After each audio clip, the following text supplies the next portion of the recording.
We're going down here. A couple of shots. Oh, a couple shots here. Yeah. Okay.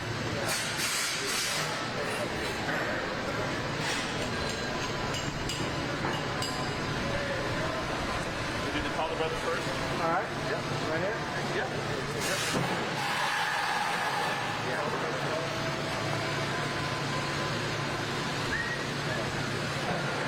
Thanksgiving must be interesting to us.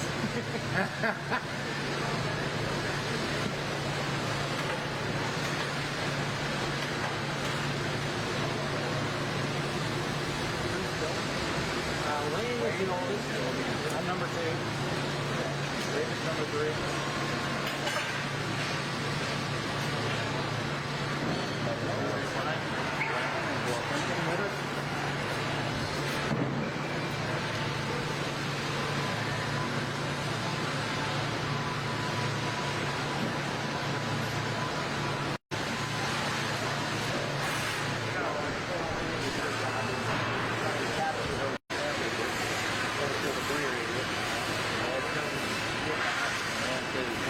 Have a good day.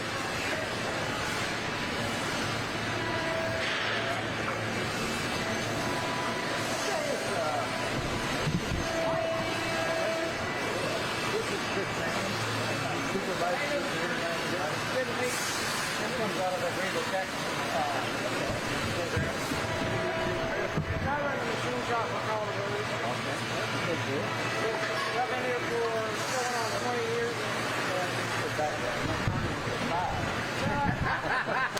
I was quite young when they first hired me. Child labor. I did this, they were 2 people too, and I looked quite young at 21. At 40, I'm quite older. They hired me straight out of Greenville Tech. I was still at Greenville Tech, one of the engineers came out there and inquired if I needed somebody to run a CNC machine.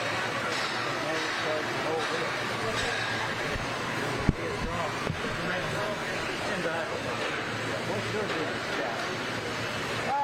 Mapping lately has been a pretty big challenge. That has been a huge challenge. Actually, you know, so we want to try to retain people for long term, not just the short term. So we invest a lot of time in training them. That's a good thing. Legendary job. Thank you.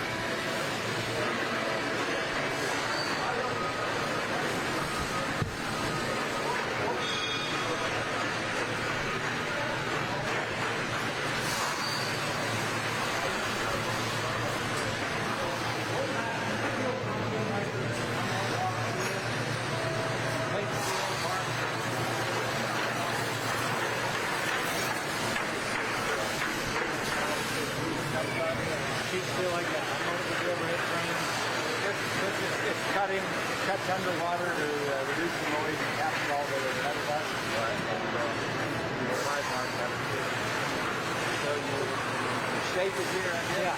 Big plate steel. So there's a drop pipe and we burn out the shape. And that shape is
but you'd rather do it in house, right? And then so we've got all of these off. Clean it, dry it, paint it. They will sell from it. How many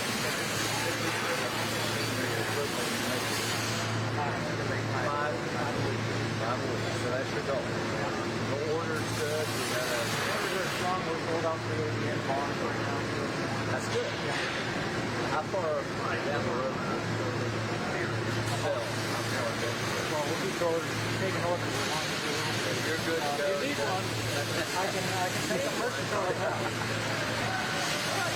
That's good. Hold on. Pass the bill. It'll be better bill. We'll see more than We'll be good till August 2020.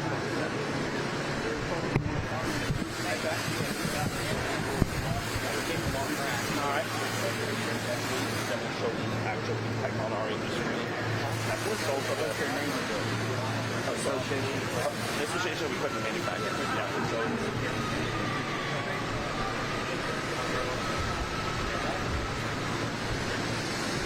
we'll get to that study, but it's the trickle down impact too on communities.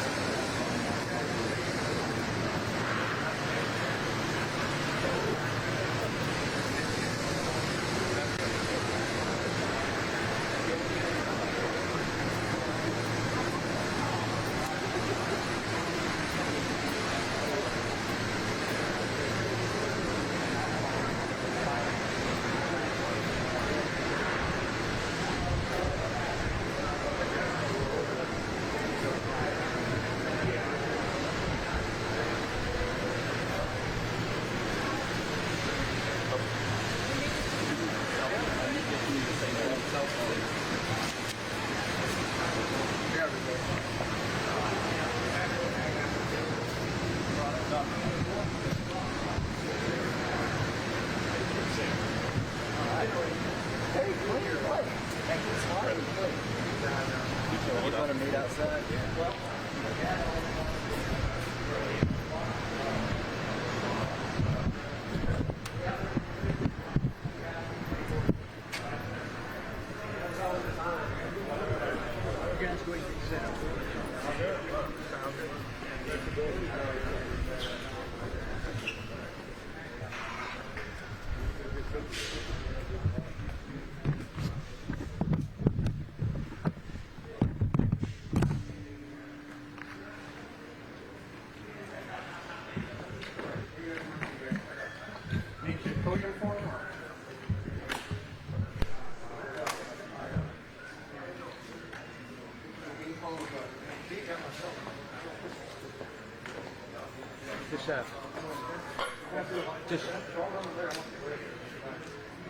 Just say he's going to talk to you guys first. Yes, sir. You can hang around. We're going to talk to the employees after. Y'all welcome to hang around. We'll wait for y'all's questions. I know y'all know how to swear.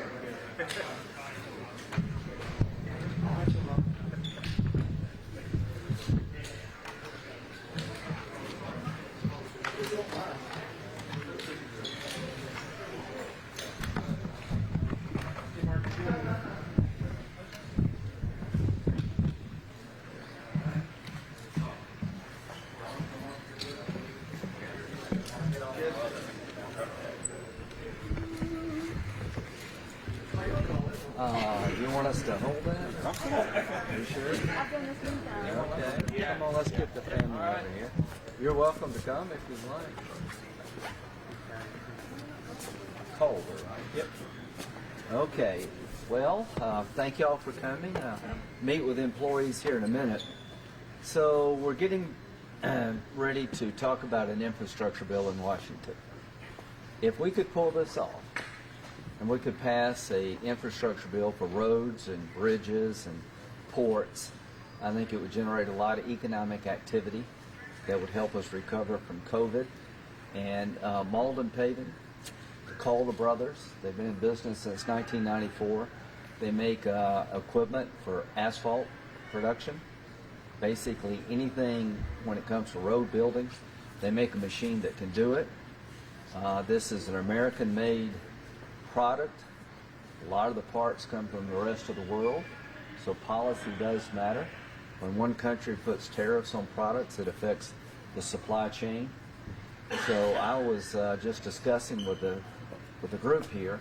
Their best year was in 2018. COVID hits. They're beginning to come back.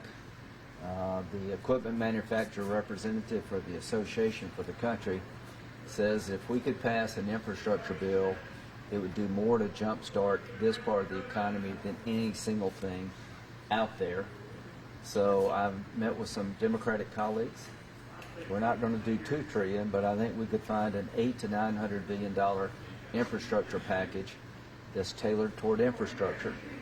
I'm all for high-speed internet, building that out, but this has got to be the meat and potatoes of infrastructure is roads, bridges, and ports, and that's what we're trying to push.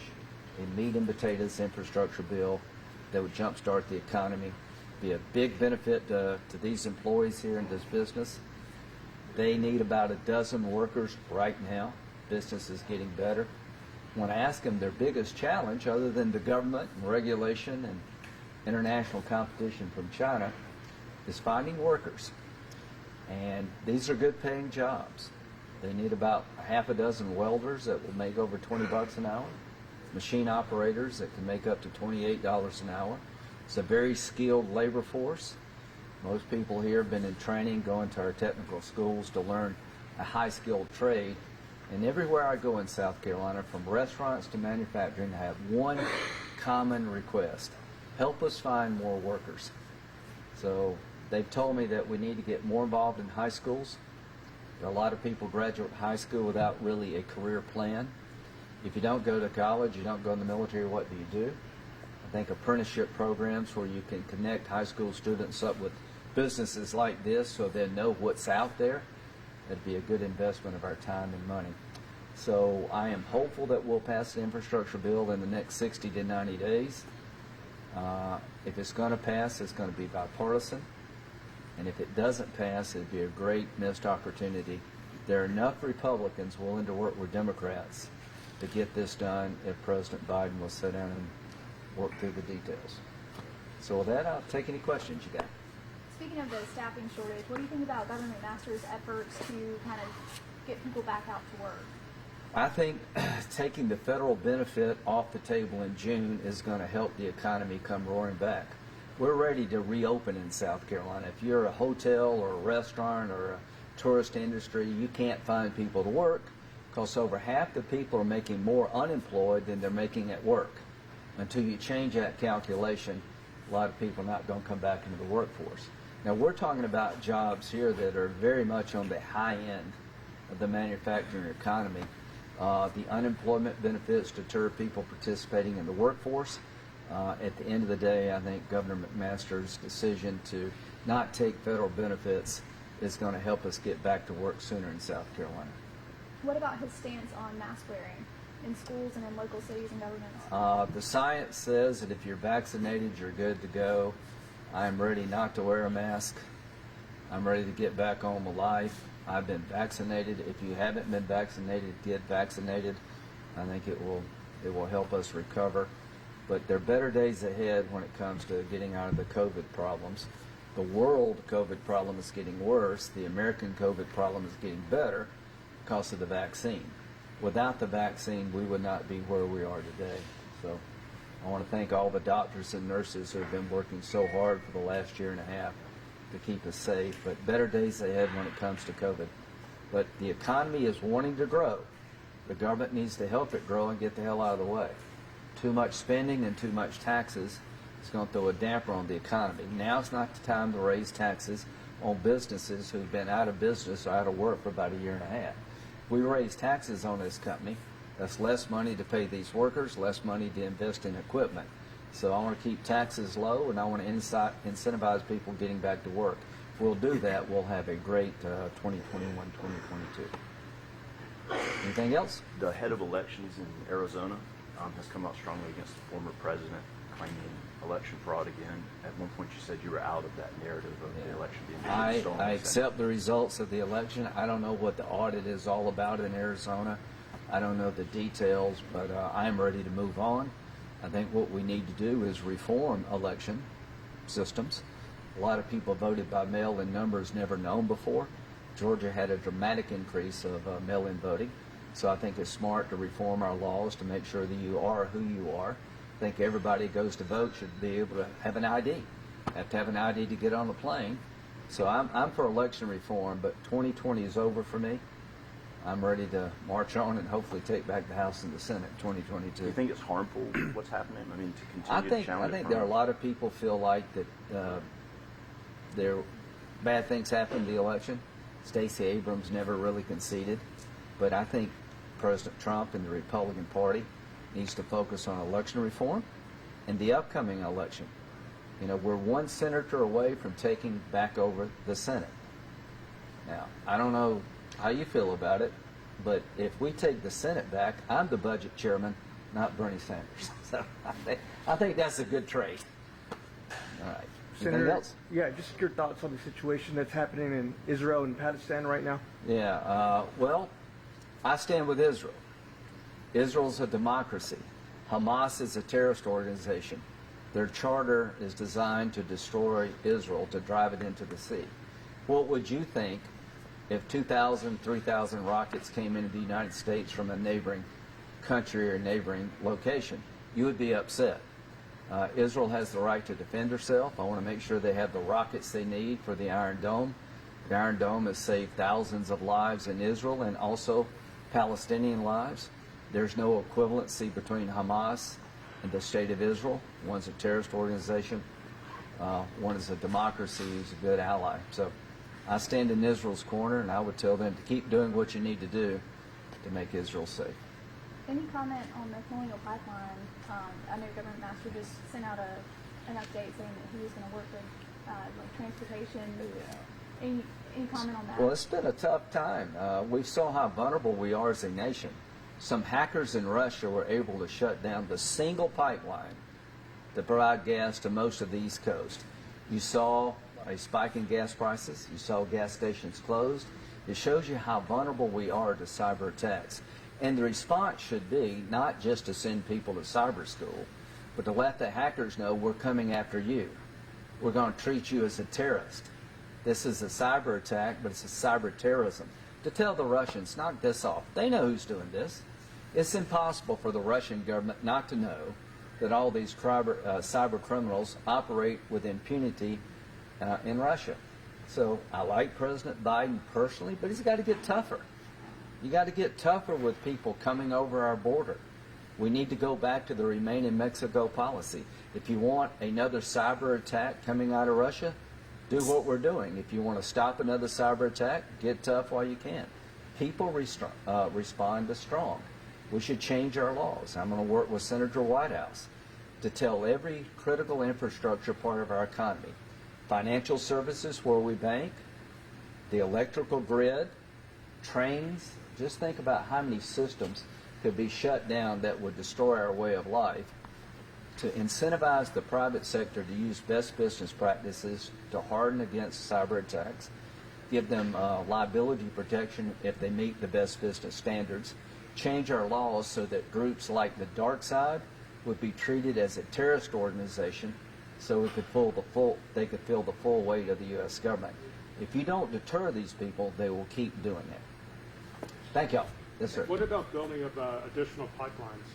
Yeah, I think we need to diversify the pipeline. Clearly, a single source is not good. But somebody from the administration said, well, if we all had electric cars, we'd be okay. Well, don't you think they could take the power plants down that provide electricity to the cars? Our critical infrastructure is exposed. A cyber Pearl Harbor could happen. A massive attack on multiple fronts that could shut us down as a nation. The best way to prevent that is to be strong and to let the countries know, like Russia, who allow these criminals to operate with impunity, that we're going to hold you accountable for the next cyber attack coming from Russian soil.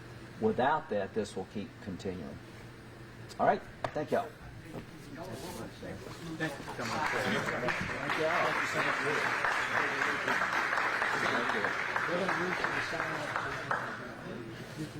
What?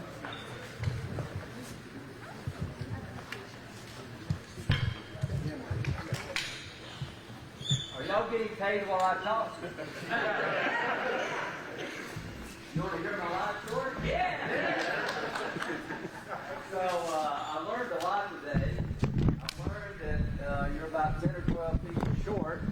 of what the company needs to do the job. So if you're out there looking for a job, join this good team over here. There's a job waiting on you here. How many of you believe if you pay people more not to work than work, they won't work?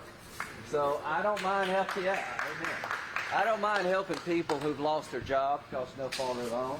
A lot of people did in COVID. A lot of restaurants shut down. So I'm all for helping people, but now we got to get back open, right? So the vaccine is working. Take the vaccine if you haven't. Take it. I would encourage you to do it. But I was telling the folks here that if we can pass an infrastructure bill, get ready for overtime. I'm serious. I mean, get ready for overtime. We could pass a bipartisan infrastructure bill to do roads and bridges. And if you've driven in South Carolina, it's time to repave some of our roads, right? Yes. So all this equipment you're building, the demand will go up. So my hope is that sometime this year, Democrats and Republicans can do something other than yell at each other and find a way to help the economy grow. Now's not the time to raise taxes. People have been hurting for the last year or so. So let's get people back to work, let the economy breathe again, and show the world that the best place to do business is still in America. And what have I learned from my tour here today? That this is American-made. A lot of your parts come from other parts of the world. The supply chain really does matter. So we're going to have to look at our steel tariffs. Cost of steel has gone up. We're trying to save the American steel industry, the big plant in Charleston, from being wiped out by China. And here's the problem. When you put tariffs on steel, the price goes up. It helps American manufacturers, but it hurts people like you because your base product has gone up in price, and the Europeans have a different relationship with China. So if Europe and the United States work together against China, it'd be good for all of us. So I've learned two things. This is a complicated world. The parts that go into these machines come from all over the world. It's a world economy, but from my point of view, the anchor tenant of the world economy is America. And my goal is to keep it that way. A lot of you've got kids. Some of you may have grandkids. I look at my job every day for them as much as you. What kind of country are they going to have? What kind of place is it going to be to live and raise a family? That's why you need to support the cops. I'm for police reform, but if you don't have security in the streets, it's pretty hard to do business. So this is a tough time for the country. The last year and a half has been hell. We're going to come out of this thing stronger. Appreciate all the support people have given me. I grew up in Central. Anybody been to Central? Yes. Okay. My dad owned a liquor store, a beer joint, and a pool room. That's good training to be a senator. I ran the pool room when I was a kid. My mom and dad went to work 6 days a week. Thank God for the blue laws. Whether they felt like it or not. If you own your own business, you go to work every day, whether you're sick or not, because you don't go to work, you don't get paid.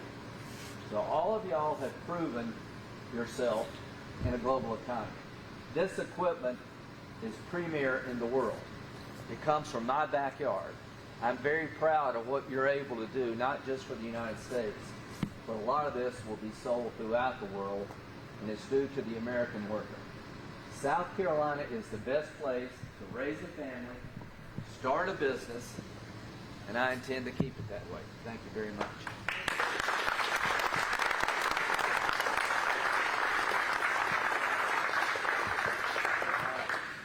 Appreciate it very much. I got a longer speech, but it's probably not my favorite. Thank you very much. Good luck. Should we go back to work now? Take a lot of pride in what you do. Thank you. All right. I'm going to be watching for the name every time I travel throughout the country. All right. Thank you. Thank you so much for your time. Thank you very much.